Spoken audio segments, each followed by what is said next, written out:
Hi, I'm Corey Nathan, and this is Talking Politics and Religion Without Killing Each Other. Your home for engaging conversations about the topics that matter most in our culture. If you love nuance, if you want to better understand different points of view, if you're tired of the screamers taking all the oxygen out of the room, if you'll enjoy edifying, provocative, and fun conversations among high-profile public figures and regular folks like me, you love talking politics and religion without killing each other. Thanks for spending some time with us. Enjoy today's show. Welcome. We are talking politics and religion without killing each other, a program where we cross divides and find common ground. And we don't mind having some fun either. And by the way, if you like the show, tell a friend. As you may know by now, listeners recommending our program to their friends and family who might like it is the number one way word gets out about what we're doing here. I am your host. And before I introduce our guests, I'm already coming to think of these fellows as friends. And hopefully over time, they'll get to know me and think of me as such as well. I do want to say something about a new friend that we've made over the course of doing this program. Some of you might know Daniel Darling. Dan has been in the news here over the last week for something he said about why he took the vaccine. Frankly, I thought that he did it in a winsome way. I also thought that he explained that, that he understands why some folks might still have concerns. I thought he did it in a winsome way. But nonetheless, because of saying that publicly, he was fired from his job. So I just bring it up because, he's a good friend of the show. And if you get a chance to find him on social media and give him some love and, just express some support for him, I'd appreciate that. I'm sure Dan would appreciate that too. And without further ado, I am just so looking forward to introducing our two guests, Odell Cleveland and Bill Goebel. Odell, on top of being a very good looking black man, right? Did I get that right? You got it perfect. You have 20/20 eyesight, my friend. Okay. Is a nationally recognized leader helping diverse groups reach common ground related to pressing social problems. He has decades of experience in business and nonprofit agency leadership. Odell has been called upon by national think tanks such as the Urban Institute and the American Enterprise Institute, as well as many local and regional organizations.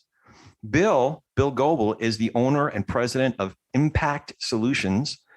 It's a training company that provides online and hands-on instruction. He's been on numerous boards for both profit and nonprofit organizations. He recently served on a team that started a bank to service small business commercial loans in North Carolina. Bill is also an Eagle Scout and currently serves as vice chair of Territory 15 of the Boy Scouts of America, in addition to mentoring high school boys from his local church. Together, they are the co-hosts of Bill and Odell Are Finding Common Ground. As they describe it, one Republican, one Democrat, one black, one white, both devoted Christians that love the Lord and love one another. Odell, Bill, what a pleasure. Thank you for joining us. How are you? Doing well, Corey. Thank you for the invite. Definitely. And it's interesting that as Christians, sometimes we allow politics, race, religion to get in the way. I just think sometimes, Corey, me and Bill ask ourselves this question all the time. Do you think we're going to be this divided in heaven, a black heaven, a white heaven, a good looking black guy heaven, all these type of things? What do you think heaven's going to look like? And I think that's kind of what we have to get back to in some of our civility as we continue to, in old days, the water cooler conversations. Well, now just the conversations now. Yeah. Well, first, I was curious about how different it was for each of you growing up, as well as to understand the common ground. So to get us started, could you tell us a little bit, each of you, about your backgrounds, where y'all are from, and then I'd love to hear how you met. Okay. Odell, why don't you go first? Sure.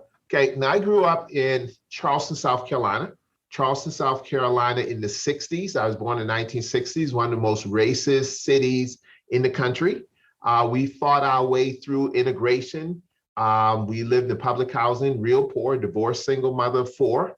And at one time, I didn't like white people. I just didn't like white people. Any and every interaction with white people were either walking through white neighborhoods and they were throwing rocks at us or calling us the N-word, and we were calling them words and throwing rocks right back. So for a long time growing up, just had a disdain for white people. All the biases, all the prejudice, all the stereotypes were wide open. And that's kind of the neighborhood, that's the culture that I grew up in. And it was a long time before I started meeting people who wouldn't fit my stereotypes. So I had to make a change.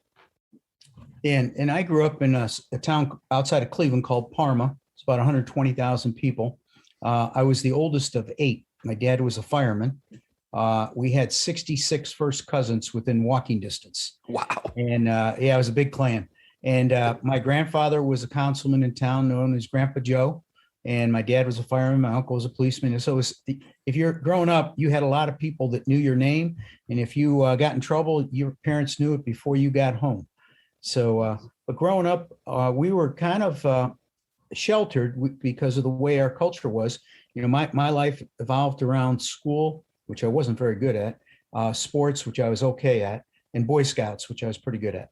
And the only time we ever saw a Black person in our town was sometimes the bus drivers, and also maybe when our high school played a Black school, they would come in. But it's interesting to note, my high school is an all boys Catholic school. And even though Black people were escorted out of our town, and there were no Black people living in our town, when we had our double-decker dances at our high school, it was a big event. And we'd have downstairs the cafeteria and upstairs the gym.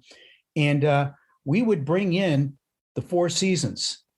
Oh, wow. Like that. We bring in Black bands because we were all into Motown. Okay. We didn't have any Black friends, but we were all into that music. And none of us had rhythm. Bunch of white boys. You can't dance.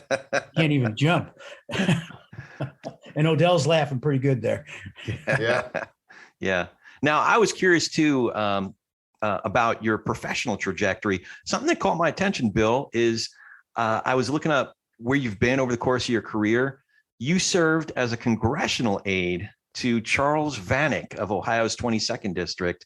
But Odell, this might surprise you, but Congressman Vanek was a Democrat. That's right. Did you know that, Odell? Yes.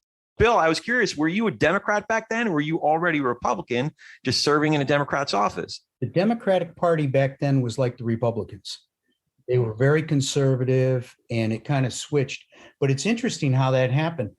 I wanted to go to law school, and I was in college, and I was working 3 jobs going to college. And I said, well, if I want to go to law school, why don't I get a job working in a law firm? So I applied for a docket clerk at a law firm in Cleveland. The name of the firm was Vanek, Monroe, Zucco, and Klein. So Charlie Vanek was the senior member, but he was a congressman for 27 years. They were just using his name. So I worked there for a number of years, didn't get into law school. And I called Charlie and I said, hey, listen, I'm going to have a gap year. Can I work for you as a congressional aide? So he hired me as a congressional aide in Cleveland. But then he called me up and he said, hey, Bill, I need a roommate. My wife's in California with an elderly mom, and my dad and my kids are all in college. Would you move in with me? So I lived with Charlie, and he passed the Vanek. He was involved with the Jackson Vanek bill, which brought 1.2 million Jews out of the Soviet Union. And it was a major bill to allow persecuted Jews and Christians and Muslims to flee the Iron Curtain. Wow. And what years was that? That was in the 70s. Okay. In the 70s. Yeah, because we had cousins who came here in the early 80s. So my family just celebrated the centennial of when my grandmother landed with her family on Ellis Island. Wow. But there was a good chunk of the family that was left in Russia. Yeah, so it was the early 80s that some of our cousins finally were able to. Wow, that's probably how you got out. You know, the guy who was responsible, there was a guy named Mark Talisman. Mark Talisman was very influential in the Jewish community on a national level, world level. And he's the one that got Charlie involved in this. It's a long story, but I won't go into it. But the bottom line is Mark ended up starting the Holocaust Museum in DC. And Mark and I became good friends. We lost contact with each other. He was a gourmet cook, an Eagle Scout. He was friends with all kinds of senators and congressmen and Supreme Court justice and ambassadors, just a well-known individual, taught at Harvard School of Government. He was just a genius. And so I lost track of him. When Odell and I were in Israel, they were talking about this Soviet immigration. And so we had a chance in the bus to talk in the microphone, and said, well, I don't know if this is a big deal or not, but I work for Charlie Vanek, did Jackson Vanek, and it was like, and I know this guy named Mark Talsman. I was like, holy cow, Mark Talsman. So one of the ladies that was in our trip worked for him too, and she had a cell phone. So we called him from Israel, and I hadn't talked to him in like 20 years. And he goes, Bill, what are you doing in the promised land? And so we ended up reconnecting, and he asked me to come to DC. I went up and visited him and his wife. I got his kitchen chairs in my kitchen. He wanted me to buy them from him, so I did. But we became good friends. And, That's great. Unfortunately, he's passed away recently. So. Oh, man. Yeah. Now, Odell, something that a phrase I've heard you use, turning a couple different places in some of your writing and on your program, turning the social safety net into a hammock. Yes. Can you explain what you mean by that and how you're helping folks out of that trap? Well, I just think when growing up in poverty and public housing, not all, but some, you see a lot of people playing the system. And a lot of times in America, we have a great social safety net.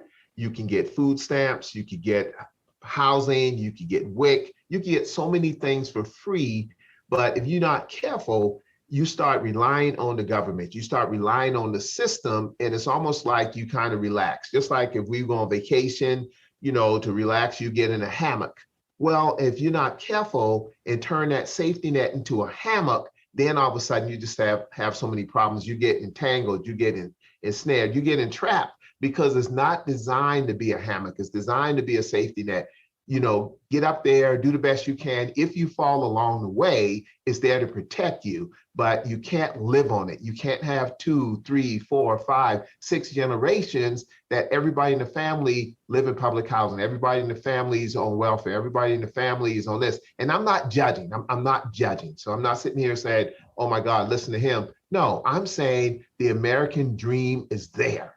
It's hard, but the American dream is there. And I'm not saying just because I did it, but I grew up in poverty, and my mother always told us we could be anything we want to be as long as we did 3 things: trust in God, get the best education that you can, and never look down on nobody. Always try to help other people. And those were the 3 things. And here, this is a divorced single mother who had a massive stroke at 25, raising 4 children in public housing and out of poverty. So that's why I'm like, don't get caught on the system. It's like a drug.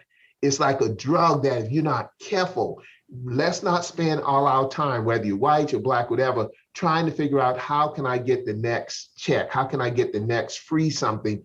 No, that's just a trap. It's a trap. And it's just disheartening as a person of color when I see a lot of people fall into that trap. So that's what I was trying to say. Now, a lot of people got very upset with me on that statement, but I don't care. Yeah. I don't care.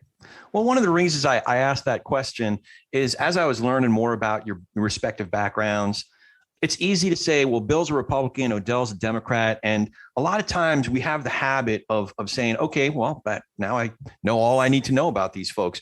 But, every individual indeed is an individual and has this interesting background and some things that, like in that instance, Odell, it seems like a principle like turning the social safety net into a hammock and helping people out of that is not maybe where folks think the energy of today's Democratic Party is. So it's a nuance in who you are and what you're all about, what you've worked towards.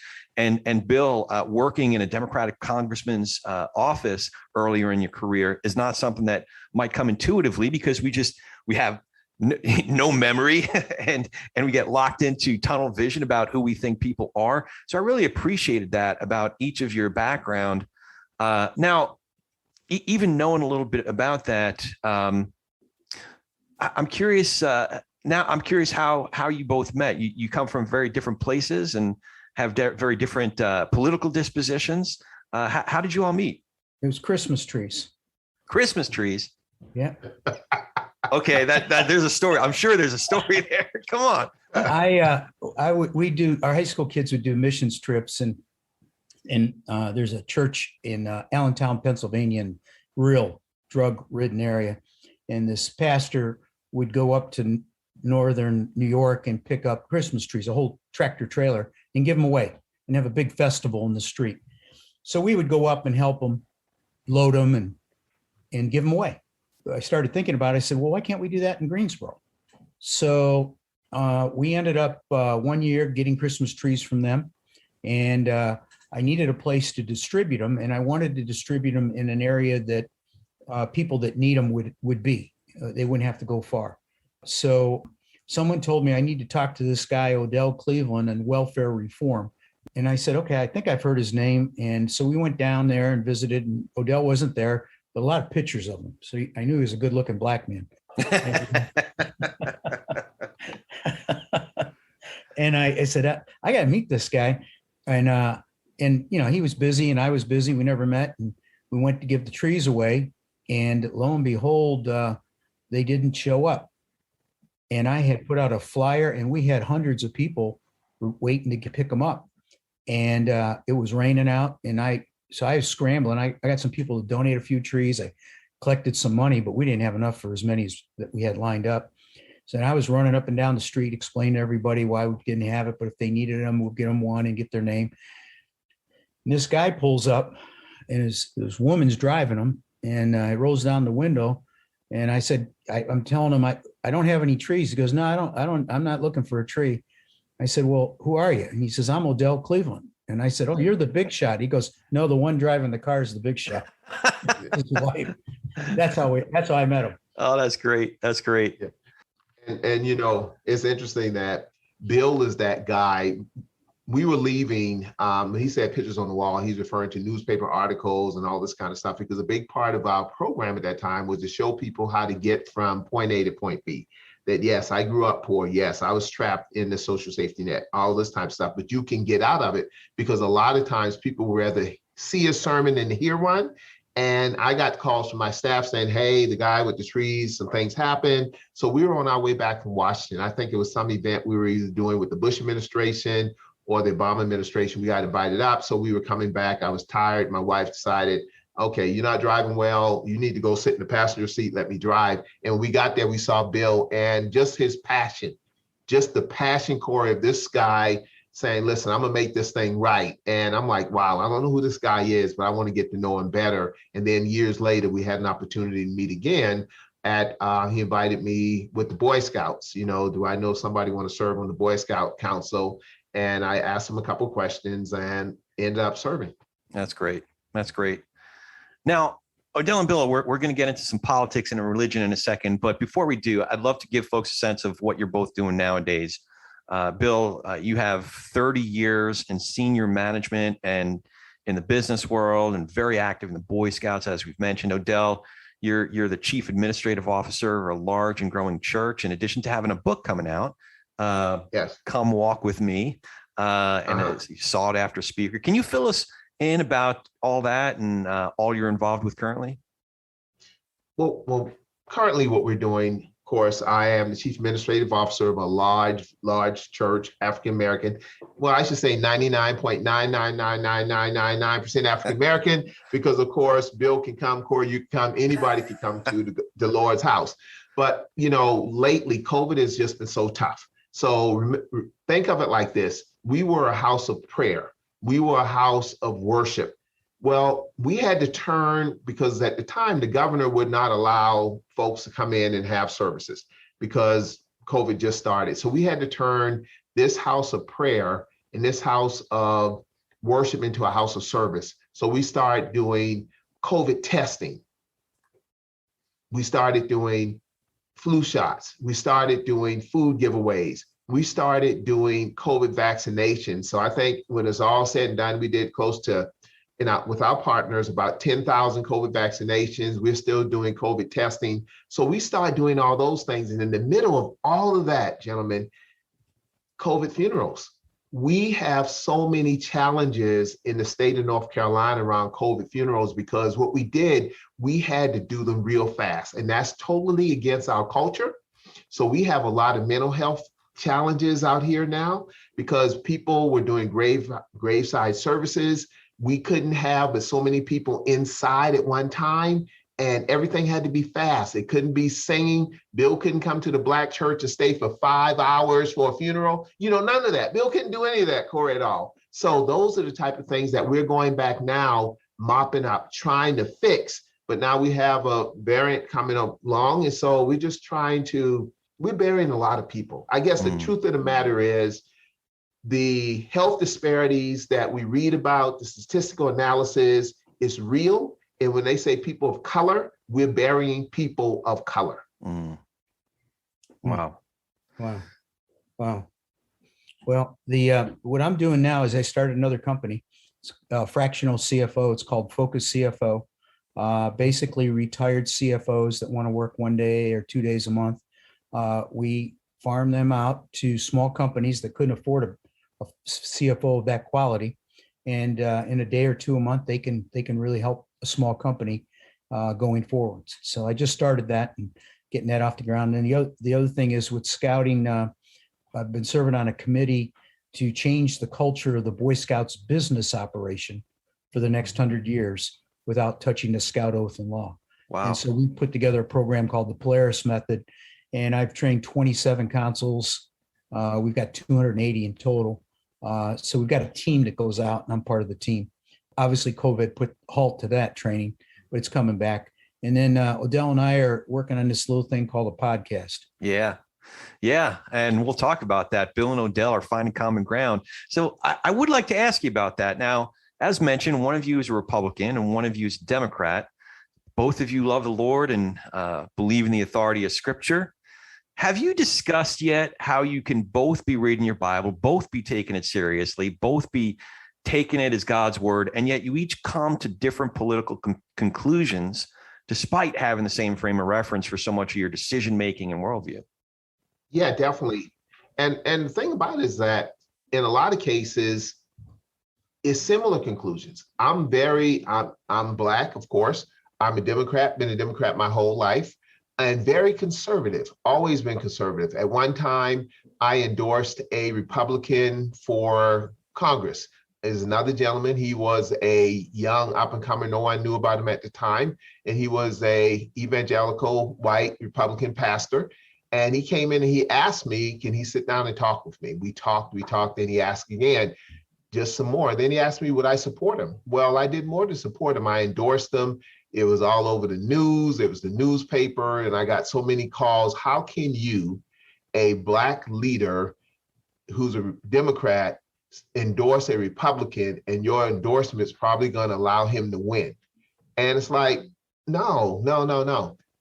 Ask the question, why didn't the young lady who was a Democrat ever come and ask me or anyone else in this church to support her and what she was doing?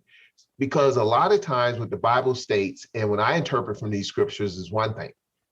The Black vote, in so many cases, the Democratic Party takes the Black vote for granted, and the Republican Party ignores the Black vote. So the Black vote is caught between a political rock and a hard place. And I'm just trying to change that paragraph. You have to change it, because if it's a two-party system, in my opinion, that we're heavily weighted in one party, and we are. And I'm not saying for all Black people to quit being a Democrat and be a Republican, but what I am saying is, let's listen and understand what the person is talking about, what's their voting records, what they're going to do, and get in the game the right way. Because if you just vote for someone just because they're Democratic, just because they're Republican, or just because they're shorter, just because they're tall, then that doesn't put the pressure on them to deliver or at least answer back to you. And that's where I think sometimes we're asleep at the switch. And so that's when I believe my Bible, and I believe Martin Luther King Jr., that, I have to fight against my biases, my prejudice, and my stereotypes, because I'm not the child growing up in Charleston, South Carolina, hating white people, throwing rocks and doing all those things. I've learned that it's not all, but some. Yes, some white people hate me because I'm Black. Some Black people hate white folks because they're white. I understand that. But the scriptures tells us that we have to judge and we have to be accountable to God. And how can I be accountable to God if I hate you and I don't even know you? I don't even know you, but I hate you. That's ungodly, in my opinion. That's ungodly. And I look at the Bible and I don't see Democrat or Republican. I don't see Black or white. what I do see is I became a Christian in 1984. And I remember looking at the Bible because I was born and raised Catholic, and we were told not to read the Bible, that that was the priest's responsibility. He would interpret it for us. So I owned a Bible, but I never opened it up. And so when I was finally being fed by the word, and I started learning it, and it took a long time. I mean, what they say is true. You're an infant. You got to take small chunks. You got to take it in liquid form. It's not something you just read like a book and get the hidden meanings to really get into it. Milk before solid food. You got it. Yeah. And I every time I read a section or I hear somebody preach on something, I go, man, I didn't think about that. Okay. That didn't even occur to me. I listened to this guy, Bill Greasy. He's a Catholic, but he's a Jewish theologian and historian. And he was a professor at UCLA. He goes through the whole Bible, and some of the history things that he picks up are unbelievable. One little one was, when Jesus was coming in on the donkey. Well, if you look at where he came in that gate, the Roman legions could see that. And so could the high priest where they were located. So, they were saying, they were waving the palms, Yeah. Son of David. Well, the Romans' interpretation was David was the greatest warrior of the Jewish world. This is his son coming. Oh, we better be on high alert. And then waving the palms, we thought was peace. That was kind of a way that if they glisten in the sun, they look like swords. So now the Romans are on alert. The Jewish people, the leaders of the Jewish community are upset because there's so many people supporting Jesus. They're trying to figure out what to do with this guy. I never would have thought of that until Bill Greasy, the historian, brought it. And then when we went to Israel with Odell and a team, we were standing right there and I go, oh my gosh, I can see how this would happen. Yeah. Yeah. One of my favorite theologians, historians of today is a fellow named N.T. Wright, Tom Wright. And I love the work that he does because he takes a historian's view and does historian's work on first century Canaan or first century Palestine. And he also happens to be in the Anglican Church. And so he went about a lot of his history work as an academic, and he risked the possibility that if he does his job as a historian, some of his theological framework might be shaken. But, after a lifetime of work, there's definitely more nuance to how he sees what was happening in the first century in Israel. There's definitely more nuance, but his faith is that much more firm, But he was so influential for me, to look at, especially his big books, Jesus. The middle one is, I think it's called Jesus and the Victory of God. The first one is New Testament of the People of God. The last couple are there's one just about the resurrection, and it really makes you think about critical moments in history. And he treats it, mostly as a historian, but doesn't deny that he's a faithful Anglican. So I appreciate work like that. Now, finding common ground. What prompted you to start the program? Bill, you want to take that one? Yeah. The good-looking black guy. When we were friends, we started talking. We traveled together with our wives, and you have those moments at night. You have a glass of wine. You're sitting around talking and just thinking about life and our friendship. We said, hey, look, we had to write a book. Because we started talking about how he grew up and how I grew up, and Odell's written a couple of books. We said, hey, maybe we'll write a book, and we came up with a working name and everything. And then Odell said, no, I think I want to do a podcast with you. And I've never listened to podcasts, quite frankly. I do now. And Corey, I'm going to listen to your show a lot. Yeah. Talking politics or religion without killing each other. Add it to your playlist. I like it. We said, let's do that. And so Odell, I got busy and I really didn't pursue it. And then Odell was approached by another fella, and he was on his podcast. And the fellow offered to have Odell come on as co-host, I guess. Odell, is that right? Yes. So Odell did that for a while. And every time he saw me, he would say, Bill, that's what I wanted to do with you, brother. And I said, well, have me on as a guest or something. And he goes, no, I want to do it with you. And so we knew a fellow by the name of Stu Epperson. I knew him. He owned a bunch of Christian radio stations. So I called Stu up, and Odell actually picked up the ball and ran with it. He called Stu after I introduced him. And Odell, why don't you pick it up from there?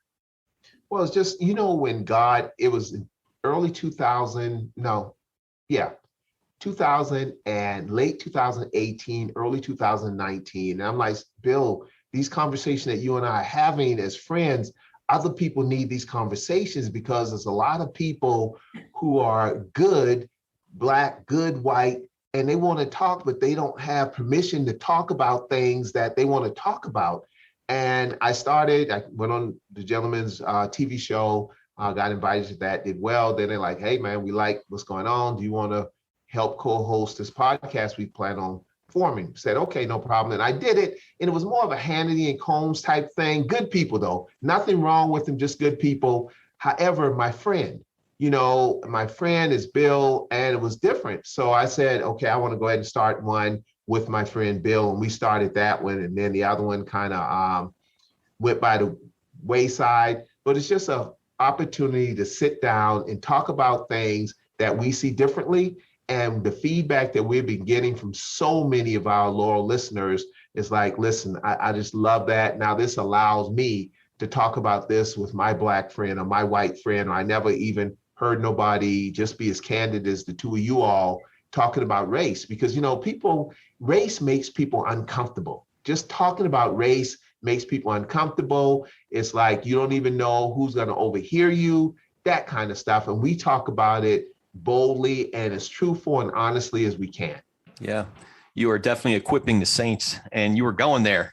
So one of your first episodes, you were discussing racial issues that affect relationships. And you had touched upon this in the conversation, that if you have friends who object to your also being friends with someone of a different race, those objections might be more muted. I think that's what I heard you say. But you being friends with someone of a different political persuasion, that met with more explicit resistance. Is that a fair way to put it? Absolutely. Yeah, definitely. And I don't know, Bill, from your perspective, being a white guy hanging out with a good-looking Black guy who happened to be a Democrat, who's not an evangelical, who everything else. But I learned a long time ago, I was in college, I had a good friend. He turned out to be a good friend, and he happened to be gay. And this gentleman, we would sit down and talk. And he just asked me one day, he said, Odell, will you go to a gay club with me? Nothing crazy like that, but just to get an understanding, because this guy, he was just a good friend. And so he asked me the question, there's nothing wrong with me per se, but this is just who I am. And after asking me forever, I finally went with him once, and it was nothing like I thought it would be. I was very guarded the whole time. And I had a better understanding of my friend.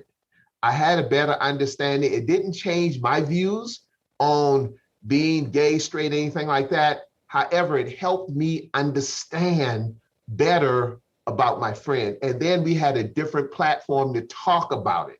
Because a lot of times, if we talk about it, we don't have to agree, but we can respect each other's point of opinion instead of try to destroy everyone because I'm Black, you're white, you're gay, I'm straight. It's just not right. What we're doing now, and this was 20 years ago. So imagine now how the heat has been turned up. I mean, we're fighting people over masks. We're doing all kinds of things. Yeah. No, then you add some of the things like Floyd and all those issues that come out, and all of a sudden the debate starts. I have one daughter that's on one side and one's on the other. And one day they started talking about Floyd and what happened. And one was on one extreme and they ended up shouting at each other. I mean, shouting at each other, gotten so carried away. And I'm thinking, gosh, I got to find them to help find them, get some common ground, because, I had to get their emotions turned down, because what happens is we get emotionally tied into these things. And once your emotions click in, it's tough to unclick that, because then you sometimes become irrational as opposed to sitting back and understanding. I was taught to hate the Russians because the Russians were trying to kill us with nuclear weapons. I grew up taking turns hiding under desks and that. And I remember the first time I met a Russian, I was scared to death. I thought he was going to try and kill me. I was in New York City at a party, and I was in the downstairs, and the upstairs, somebody said, "There's a bunch of Russians up there. You got to go meet them." I go, "No way." And how rational is that, right? Yeah. But it was a true fear. Yeah, I grew up thinking that way about Yankees fans. Yeah. Oh man. Okay. We're Mets fans in my house, so we're long suffering. No, Yeah. but you bring up some good points, Bill. There was one show about critical race theory, and Bill, I heard you say something really caught my attention. I forget what you're talking about beforehand, but you said, "I'm in the learning phase." I think you said being a Republican, you received some information from the Republican Party that provided a definition of CRT, like Republican Party's definition of CRT, but you said you're still in the learning phase. So is that a posture you've always defaulted to, the learning phase? Or If I don't have enough time to spend intellectualizing and thinking it through, I try not to do a knee jerk. yeah, Okay. So I will default back to give me some time to digest it. Okay.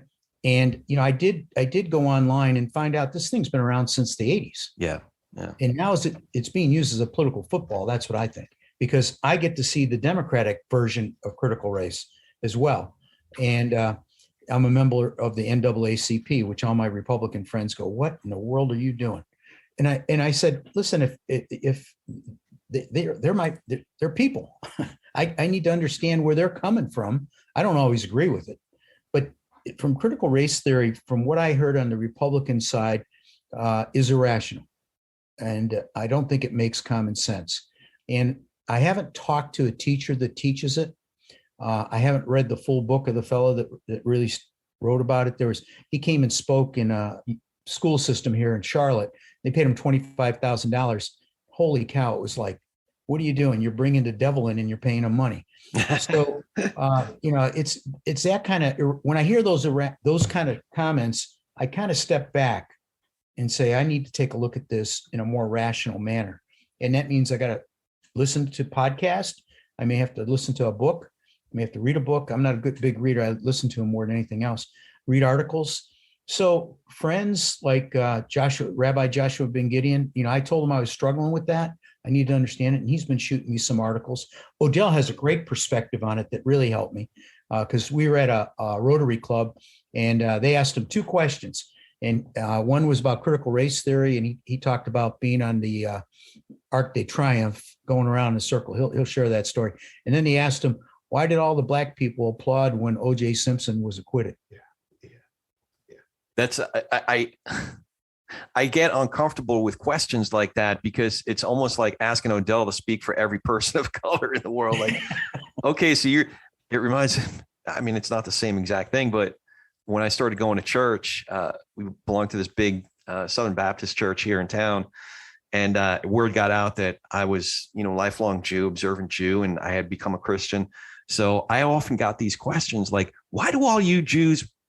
fill in the blank? I'm like, all us Jews, like we're all the same, number one, and I can speak for all of them, I don't know, man. I heard there's some Jewish Yankee fans, so I certainly can't account for them. But yeah. So for both of you, actually, so do you have a methodology? You said you're in the learning phase. Do you have a methodology of how you go about learning something? Because I think sometimes, there's a difference between doing research and seeking out real experts in a particular field, or in your case, Bill, you had mentioned you're going to folks that might have a different point of view than a lot of folks that you typically agree with on certain issues. And then there's the other version of it that's basically just like looking crap up on a Google machine, So how do you go about it? I'll be honest with you. I ask a lot of questions to people. I don't try and put my stake in the ground. So for example, I'll be with my Republican friends, and I said, tell me what you think critical race theory is and how it's affecting. And it's curious how they parrot back what they think they heard. And it tends to be somewhat extreme on things. And some of the Republican friends I have are extreme. I mean, they are diehard Republicans. Certain politicians like Trump can never do anything wrong. Pelosi is the reincarnated devil. Kennedy down in Atlanta is their hero. And stuff like that. And I'm going, wow, okay, there's some we got to get some balance here, because those are fringes to me in many cases. And just like AOC, it's another one that's kind of made a lot of noise in the system. But, and the other thing is we would like to get those people on our show, because I'd like to do a little research and find out, I'm sure they've done some good things for their community. Yeah. Or else they wouldn't be getting elected. And Eric Cantor, who was speaker at one point, or going to be speaker. He was he was lined up for that. Yeah, he got primaried. Yeah, he got primaried. Well, that primary was where my in-laws lived. Oh. So I went up and I said, what happened? He said he didn't pay attention to the constituents. He was so interested in everything national, and he wasn't doing anything for the constituents, and they just kicked him out. And so what I would like to ask people like that, the extreme, is, okay, tell us, what you've done for the community to kind of do some research, but then say, how do you find common ground with Representative X? And if they say we can't, and I'm saying you cannot sit down and agree on the type of coffee, even. Yeah. Yeah. Where can you draw? Because one of the things when I was in the Capitol, we would go every night, the Congressman Vanek, every night we would go out. He was cheap. So he would give me a stack of all the lobbyist dinners. Okay. He'd say, every night we're going out to dinner and we're going to interact with congressmen and stuff. He says, and when we're done speaking, we're going to leave, but we're going to eat well. So we did. He would spend so much time interacting with congressmen and senators. They would meet in a restaurant. They would meet in a bar. They would go to parties together. They'd interact with their wives, and friends. They played practical jokes on each other. Holy cow. The practical jokes they played on each other were classic. I mean, just unbelievable stuff. I don't think we have that. And I think that's one of the things that's, everybody runs back to their district. Nobody interacts. I suspect if you spend some time with some of these people, you might find they're okay. Yeah. I have a developing theory about that. I'd love to run it by a sociologist or maybe read up on some studies that have already been done on this. But I think that there is a developing mindset that prioritizes combat, kind of a mindset. So the highest priority isn't what we might think of as any of the fruit of the spirit: love, joy, peace, patience, kindness, goodness, gentleness, self-control. It's none of those things. The highest priority is who the adversary is.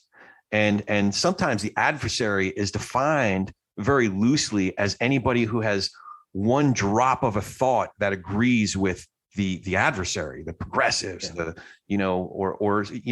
sometimes there are folks, I don't even want to think of it as a right and left thing. Or a progressive versus conservative, because it's not that. There are folks who just are in that battle mindset, right? And then everything else can be done away with. Truth can be done away with. Being a good neighbor can be done away with. Collaboration, let alone compromise, can be done away with, because everything is in subservience to winning and beating that enemy, right? And that explains, I think, I think that Donald Trump understood that. He was a master of that mindset and played to it, but I do think that we were talking about this the other day. I do think there's a wide coalition of people. Some folks might believe in, a $15 minimum wage, and some folks might have a much more libertarian approach to that. But we believe in truth. We believe in basic decency. We believe in figuring out how to live among each other, so let's figure out some sort of way to live together and talk about what makes sense in terms of minimum wage, at least in our community, let alone the rest of the country. And just as one example, there's a whole host of other issues, but the issues just become issues, as long as there are some points of agreement. Does truth matter? Does basic decency and civility matter? Does being a good neighbor and loving charity matter? If we can agree on some fundamentals, then, it's not to say that a lot of the rest is going to be easy, but at least we have a starting point to talk about those things. Agreed. Yeah. Totally agree. I think Odell, I'd like Odell to share the story of the Arc de Triomphe or the O.J. Simpson, whichever one you want. I think they're both interesting. Yeah, definitely. And Corey, very well said. I go get invited from time to time to the Lincoln Reagan dinner. That's a GOP dinner that we have in Greensboro, and I would be asked to do the prayer or say a few words or something like that, and people would get upset. People would be up, why are we allowing this Democrat to even come to our event? But I think what we say is that we need to reach across aisles. I think a lot of times the constituents, those who are in charge, not always, but don't want you to reach across the aisles. They want to shoot and throw hand grenades across the aisles, but someone has to stand in the gap, and Bill and myself stands in the gap, and it's not always easy. Everybody's not happy with this common ground stuff, because Bill and myself have a certain reputation in town, not that we're the most popular or the best looking, but we have some kind of validity. Some of y'all are the best looking. Okay, and then people say, well, wait a minute, if they can do it, other people can do it, because people have vested interest in keeping us away from each other. So we got an opportunity. Everybody knows every city has Rotary clubs, and everyone has the Rotary Club. We all understand that. So we got invited to the Rotary Club to talk about what we're doing. And after that, we do Q&As. Now, I love Q&As. Some people are terrified of Q&As because these curveballs come from wherever, but Bill and myself has decided that we're going to prepare ourselves by taking curveballs. And the first one was this. The guy was talking about George Floyd and everything else, and it's like, why are you all making George Floyd into a Martin Luther King Jr.? George Floyd was a thug. He was a criminal. He was passing a fake $20 bill and all this. And it's like, all that may or may not be true, but he was a human being. And the way he was murdered, the way it happened in broad daylight, then you ask yourself the question, which one was being unhumane? Was it the law enforcement officer or George Floyd? And secondly, that's something to think about. And people don't like that, especially powerful, rich white people don't like that coming out of a Black person's mouth. So we did Q&A, and this gentleman raised his hand just as nice as he could be. And, I was getting battered with all kinds of questions. But this one, he says, Odell, why did Black people, you all celebrate when O.J. Simpson was acquitted? Now, O.J., I'm sitting there saying, white folk, y'all still hung up on OJ? Now, OJ all has happened. Y'all still mad about OJ. So I said, okay, we didn't applaud OJ being acquitted. Whether OJ did it or not, I don't know. I wasn't there. What we applauded was this system that rich white people built. You all built this system that if you have enough money and you can get the right lawyers and you can fight all the details, you can do all these things. And we were applauding the fact that it worked for us. As many people know, OJ left being Black a long time ago. OJ wasn't living in the Black community. OJ wasn't hanging out with Black folk in the hood. Everybody knew that, but OJ is still us.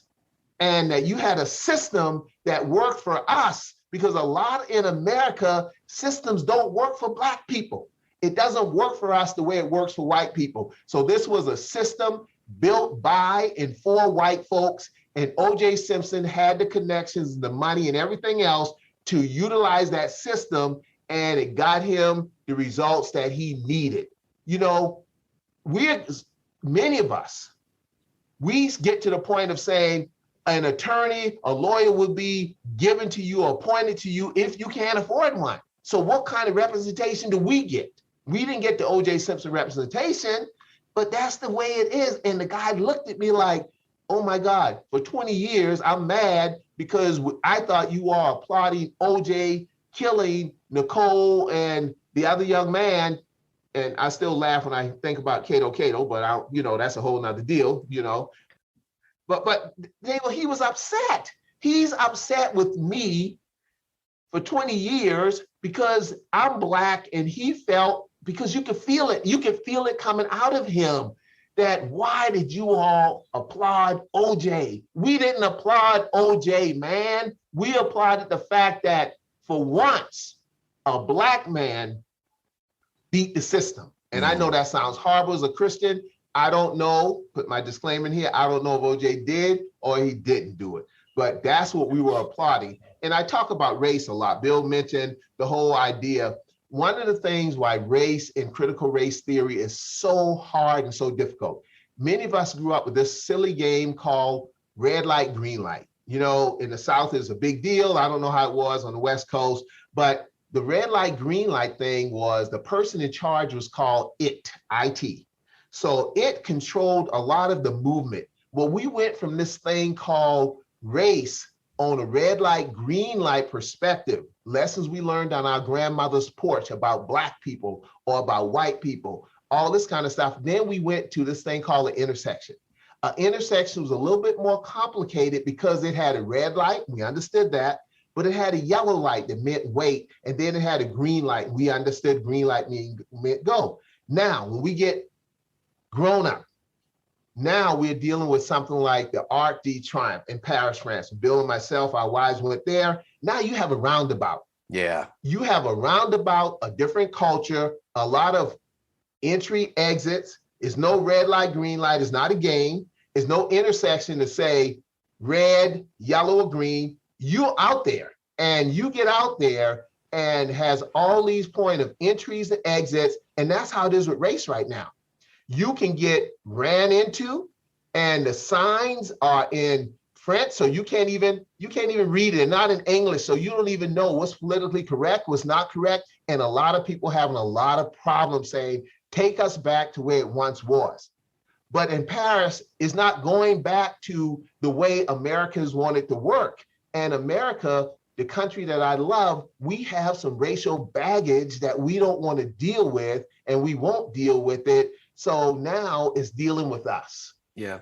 And that's what me and Bill talk about. And for us to talk about stuff like that, it's hard. And I'm a Democrat and he's a Republican and I'm Black and he's white, but we're just trying to talk the truth because we're both trying to get into heaven. And people like, I wonder, in the midst of everything, in the midst of us winning, is heaven part of the just casual? Is heaven part of the friendly fire? We kill heaven in the fact that we're going to win the day. That's something to think about as a Christian. You know, is heaven a casualty? Is truth a casualty? Because we know some of the stuff about race, whether Black or white, and I'm not saying all Black people are a certain way or all white people a certain way, but a lot of this stuff we know better and we still perpetrate it on both sides. Yeah. And we're lying about certain things. We're looking at it one way. Case in point. And I don't want to be going on a soapbox, but you done rubbed the genie now, so the genie's out. The genie's when we out. look at the whole thing that happened in the Capitol, I say we know better and they knew better, meaning that if it was the Black folks on Black Lives Matter went up and attacked the Capitol, it would be red, black, black all over those stairs. We knew as Black people, we knew better not to try that kind of stuff. But as the white folks who did it, they knew they could do it and get away with it because they were not afraid that armed guards would shoot them down, and they knew they wouldn't do it. And see, that's the America we don't want to talk about. That's the race we don't want to talk about. But as Black folk, we knew that if we would attack the Capitol, we would get shot down. We knew that. That's what we know. We know that, so we're not going to do that. That makes sense. And I'm not angry. I'm passionate because it's truth. And people don't understand. It's like, no, we wouldn't have shot you. Okay. All right. We knew better. Trust me. Certain things you know when you're Black. You know certain things you do, certain things you don't do. You don't go to a Klan rally when you're Black. You know you don't go there. Even if you're an invited guest, you don't go. That's just the way it is. Oh, man. Well, politics, you bring up a really interesting point. It's increasingly an aspect of our culture that just defines identities and borderlines, yet you're both committed to finding common ground. I'm curious, are there issues where you have to simply set it aside, where you haven't been able to find common ground? Yeah, where we get our haircuts. So it's not like a Clemson, South Carolina thing. Like, come on. No, go ahead, Bill. I'm sorry. Then I'll come behind you, please. Well, I think we're pretty attuned to each other, so that when we feel there's some tension going on, we just talk about it. We just blare it out there. We don't hold back. And I don't think it's not like we let something simmer a little bit and then it starts picking at us. If we're driving along and I think he's driving lousy, he tells me, and vice versa. And if we think somebody's treated us unfairly, we both talk about that. And what's our viewpoint? this is kind of a business arrangement. Also, common ground, we talk a lot about that. Try and keep each other in the loop. Sometimes I get a little ahead of him and sometimes he gets a little ahead of me, but we always circle back and touch base. So we haven't run against too many. Have you thought of any, Odell? Yeah, definitely. I'm a big President Barack Obama fan. I love President Barack Obama. As a Black man, I'm like, oh my God, we got a Black president. Even to the point of the inauguration, when he got out the car, me and every other Black person in America, where you're a Democrat or Republican, you yelling, get back in the car, because they're going to kill you. So Corey, Bill, who's the they? If I have all this bias inside of me to say, President Obama, they're going to kill you, who's the they? See, those issues that I have, and me and Bill talk about it. Bill's a Trump man. He was on Trump. I didn't like Trump, but he liked Trump. So it's like, okay, why did my friend like Trump? But it didn't matter. Trump or President Obama, it did not, I should say President Trump. I'm sorry, because I really don't like when white people call Obama instead of President Obama. So I have to check myself and say President Trump, because if you want respect, you have to give respect. But I had no idea why my friend Bill liked President Trump. And he probably had no idea why his friend Odell liked President Obama. But at the same time, it was things about President Obama when he did wrong. Me and Bill would talk about it. And it was things about President Trump when he did it wrong. One of the things that Bill really shocked me, a lot of things, but this one, he was the first one that just came out about the January 6th situation. He like, no, we can't do that. That's like, he wouldn't go there. And that's why I love him. That's why I love him. And certain things I feel the same way about President Biden with this whole thing. I think he messed up some things.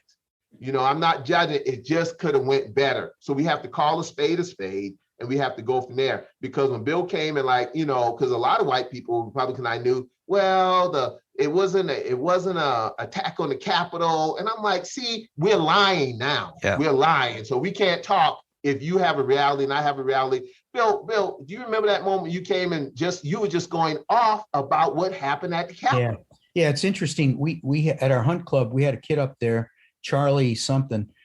He was the leader of Proud Boys in North Carolina. Oh. And they did maneuvers at our hunt camp. Wow. We didn't know it. We would go there after they'd been up there. And so it was one of these weird, but I would talk to the kid. The kid was always a little weird, a little off. And you could tell that he was very, very right wing, very much so. But then, when this whole thing started with the attack on the Capitol, it's interesting. I had a guy that came and we were going to put up a barn in the back here, and he's a good He's worked with me before, good contract. And he said, Bill, there's going to be something big coming down January 6th. I got a buddy that's tied in, and he was going through all these details. About this stuff. And I'm like, that just doesn't sound right. But, and I didn't realize that Trump had called everybody to come on January 6th, even though I paid attention to his tweets. But then when it happened, I looked at that, and having worked in the House and being in those halls, I said, well, there's a couple things that jump out. One is Trump should have never invited all those people to DC. Yeah. And they're saying, well, it was a busload of people that antagonized. I said, it looked like thousands of people. So don't give me just a couple busloads. And even if it was a couple busloads, by Trump inviting people to that rally during a pandemic doesn't make any sense. If he felt he was wrong, then they could do protests in their cities, in their capital. They didn't have to come to DC for it. And that was I think that was a whole planned thing. That wasn't, now we had a couple busloads of Republicans go from here, and they said they didn't see anything. And it was perfectly fine. And, they did the rally. They didn't know about all the other stuff going on. And I believe them. But I still said, why are you going up there during a pandemic? Yeah. And that doesn't make any sense. So I blame the people that were invited, and he brought a bad element into the city. And when you do that, my dad used to tell me, he says, if you see trouble, you got one of two choices. You can stay and get involved and probably get hurt, or you can walk away from it. And he says, I'd advise you to walk away. And I've learned that over the years. The best thing to do is, if you see trouble, get yourself and your friends out of there and get away from it. Yeah. Yeah. Leading up to the 2020 election, I don't know if you could say I was purely finding common ground with folks that were still supportive of Trump, but I at least had a sense of understanding. A couple of my friends helped me understand that they felt they were, there's in Southern California, not our town. Our town is definitely purple. It was historically red, represented by a Republican for the better part of the last 30 years. But being in Southern California, there's very, very liberal, progressive folks all around. So someone who is more conservative in their views, you're often under attack, or you feel under attack, whether it's something that you post on Facebook, or, being at a restaurant with some friends, and, you get attacked for saying something that sounds conservative. So a lot of folks felt under attack. So one of the central messages of Trump's last campaign is he's fighting for us. Right. I thought that was very effective messaging, because folks felt like they were under attack. They were grieved. The individual friends that I had, the way they expressed it to me, and he's fighting for me.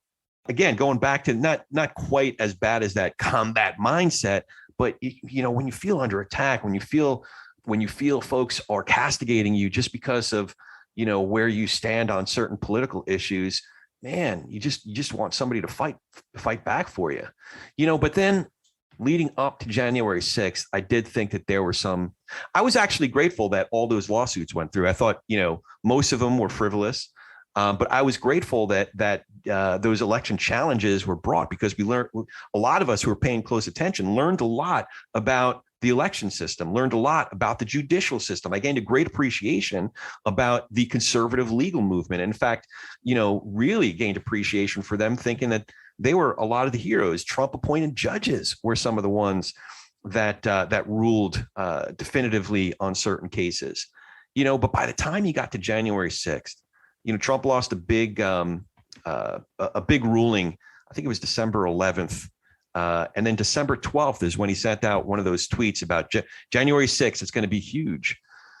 And I thought, man, but at this point, there's no rational, principled case to make for trying to overturn the election. Certainly no rational, principled case to make for storming the Capitol. Now, even at that time, I did not begrudge folks who maybe really, truly thought that there was some fraud in the election. It's their right to go and protest. I didn't agree with what they were doing there. I definitely, along with you, Bill, I did not agree with the fact that they were there putting themselves in harm's way in the midst of a pandemic. So there was a lot of things I disagreed with, but it wasn't one of those lines that you draw and say, nope, I just can't do it anymore.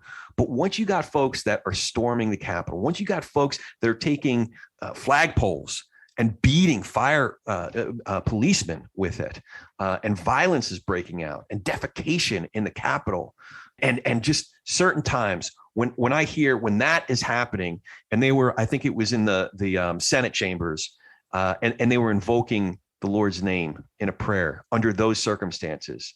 It was similar to when Trump held the Bible in front of St. John's. There are certain things that just viscerally hit me. Like, that's literally taking that moment when he took the Bible. It's literally taking the Lord's name in vain. It's literally taking God's word for vanity's purpose. And it's just the way it hit me. I couldn't do it anymore. There's only so far. I'm a Christian, but I ain't Christ. I'm not Jesus. So there's only so far that my empathy can go, that my sympathy can go. So sorry to go on like that, but you got me thinking. Let me tell you, I'm going to add to that just a little bit now, if you want to add some more questions. I still don't get why the Republicans turned down the investigation. Oh, well, it was written by Katko. The Republican wrote it was the 9/11 Commission. Exactly. And so that threw up another big red flag for me, saying, what is going on here? This is in our history of our country, we've never had such a thing happen, and we don't want to investigate it. I mean, we investigate, all kinds of weird stuff. Yeah. And this is something you don't want to investigate. And more importantly, a lot of those people that were in the chambers when it was under attack were saved by the policemen. Yep. And they weren't even supporting the policemen. So right. My switch did go off then.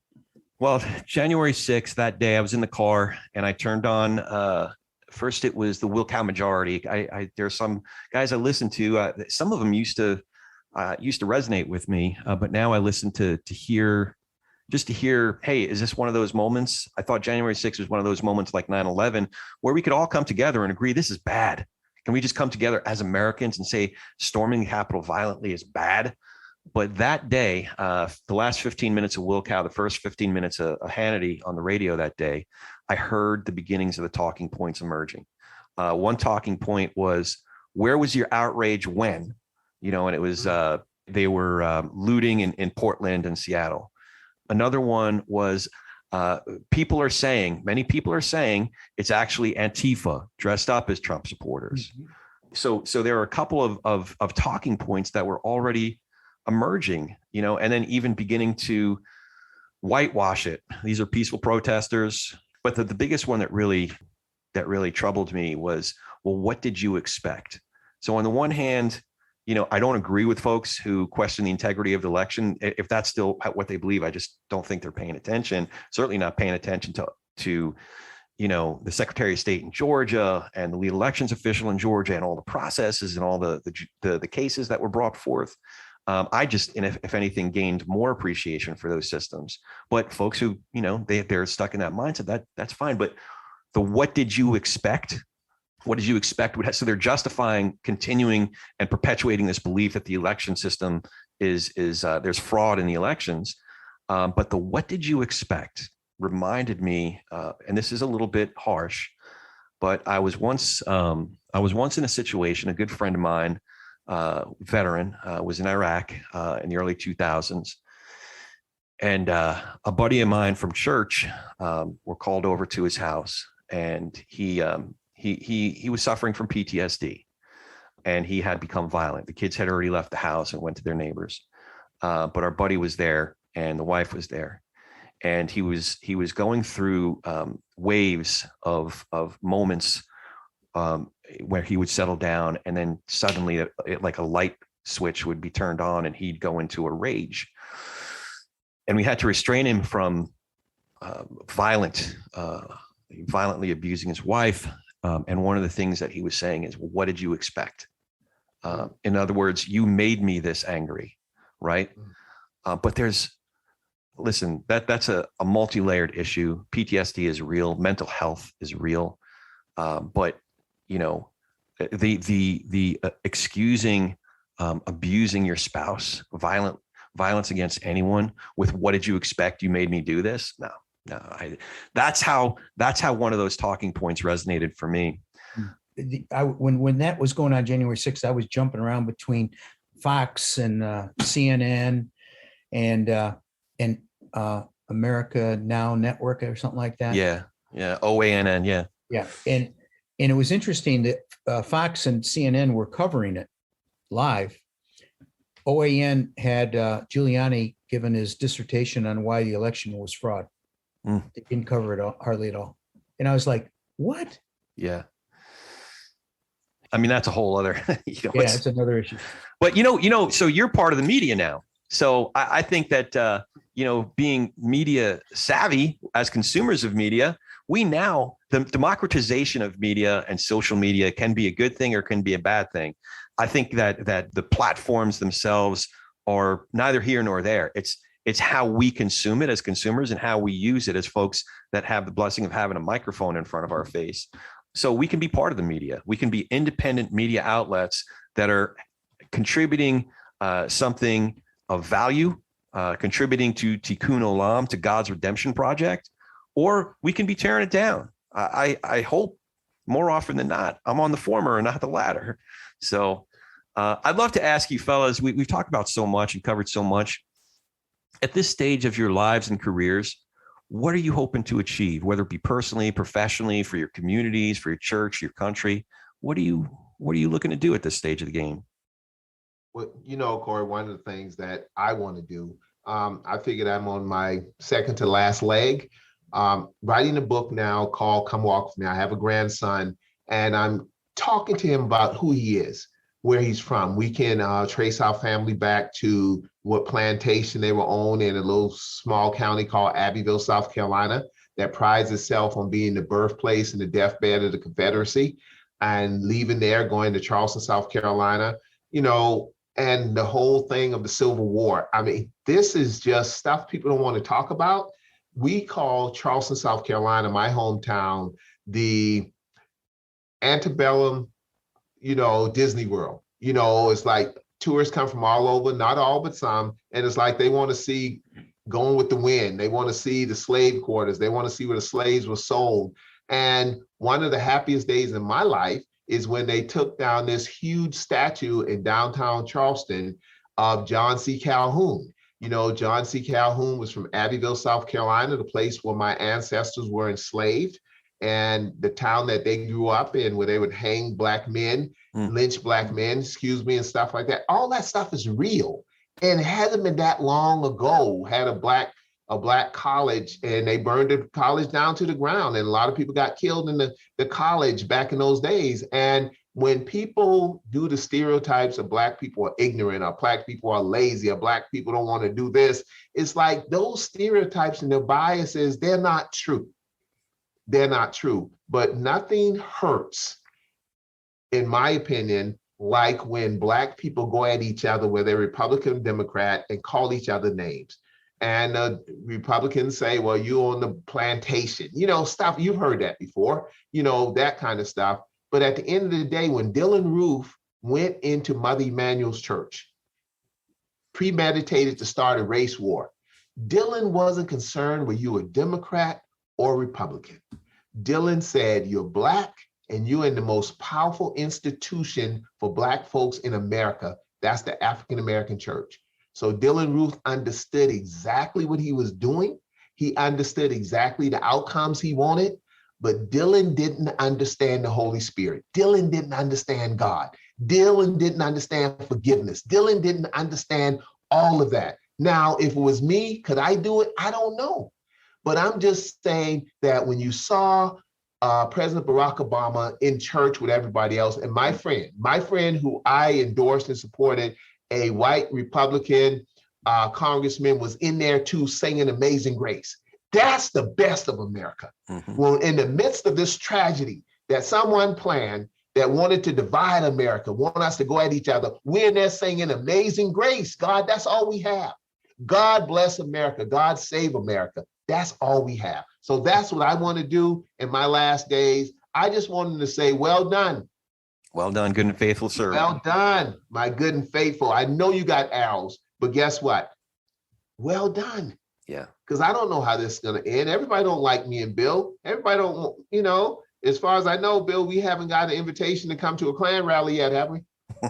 I checked my mail today. There was nothing in there. I ran right out to look. To answer your question, for me, I don't have a plan, but God has a plan for me. And good. I have learned that he opens those doors and closes doors.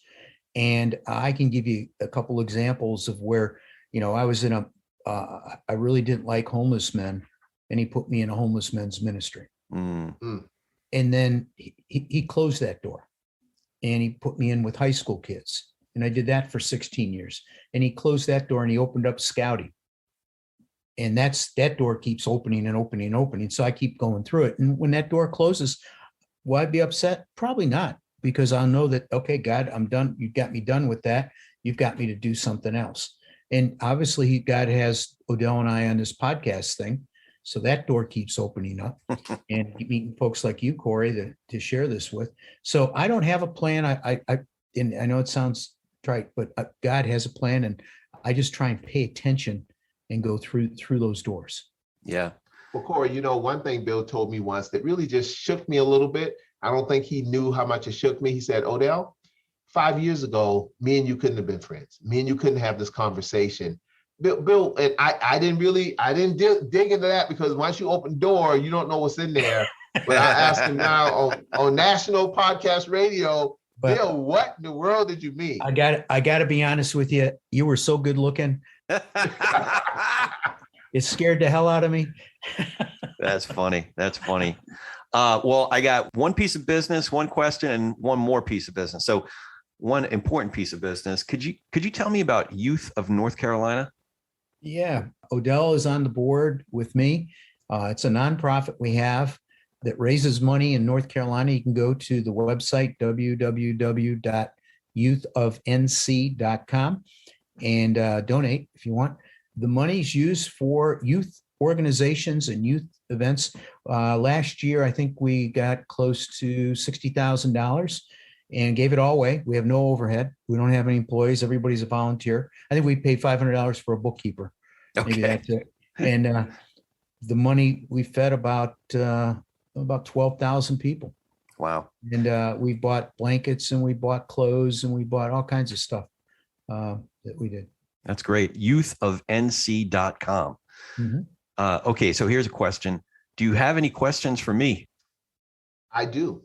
Okay. One thing is, why do you do what you do?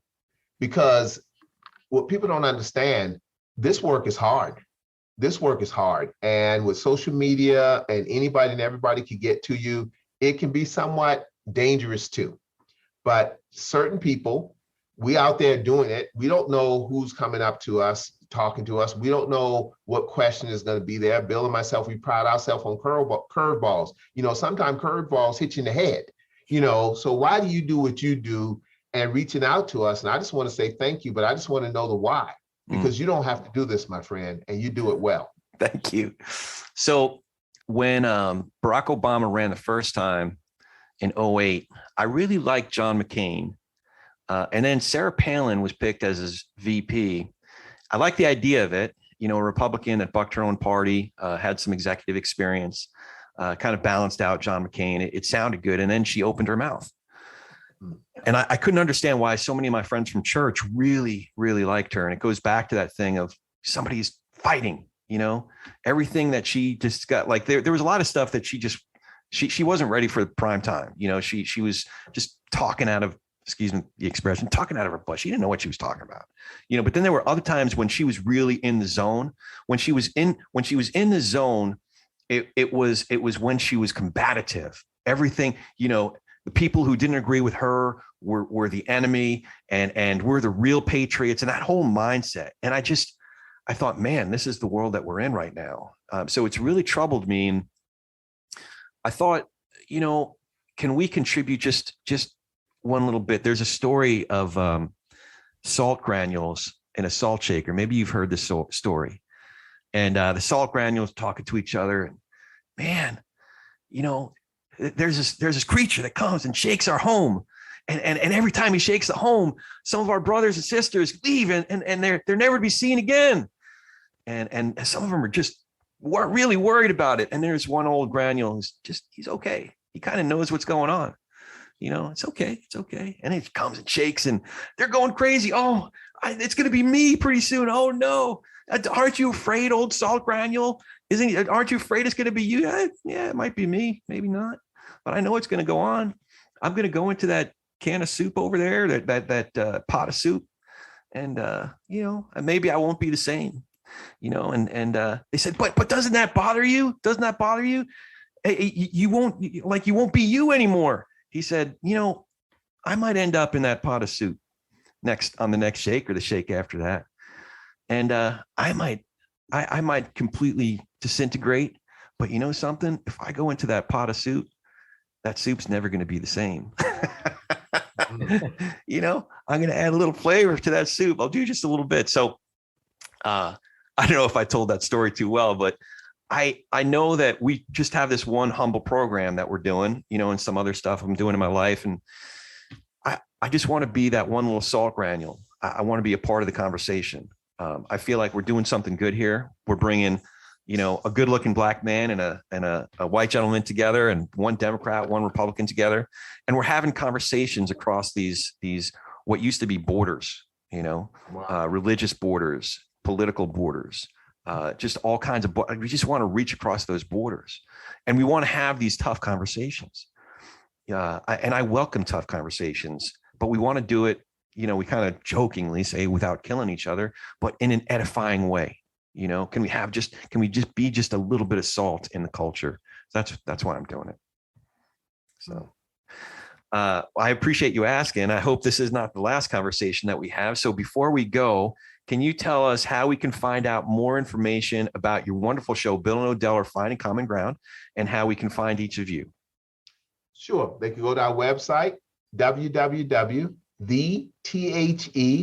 Common Ground Show. The Common Ground Show. And for you white folks, it's Yeah. the Common Ground Show.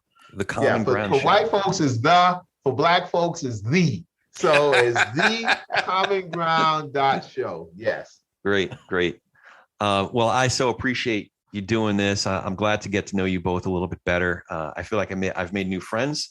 I hope that we get to hang out again. And as always, if you like the show, please hit that subscribe button, leave us a review and comments wherever you get your podcasts. And most importantly, tell a friend about us. Now go talk some politics and religion with gentleness and respect, and have a great week. Thank you for joining us today. If you appreciate what you've heard here, please go to iTunes or anywhere you get your podcasts, give us a 5-star rating and leave a review. That really helps move us up the chart so others can find out what we're up to here. For Ronnie Nathan, I'm Corey Nathan, and we've been talking politics and religion without killing each other. We'll be back in a few days to do our little part in Tikkun Olam.